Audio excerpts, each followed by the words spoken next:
Jeg hedder Per Krag, og jeg er projektchef i Himmerland. Himmerland har jo udviklet sig fra at være et decideret golfresort til at være et helårsresort, hvor man kan alt muligt. Og derfor så har vi nu bygget 8 indendørs paddelbaner, og vi har bygget 2 udendørs.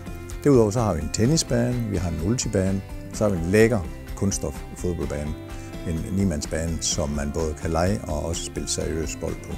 Men spillerne, der kommer her, mange af dem spiller jo andre steder også, og de kan jo se, at det her det er for øverst hylde. Og der er faktisk meget liv hernede. Man kan mødes her, og man kan hygge sig, og man kan også drikke en øl eller en sodavand, eller spise et stykke chokolade.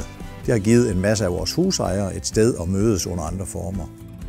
Da vi først kom til at tale med Unisport, så lå det helt naturligt, at det blev Unisport, som blev totalleverandør på det hele.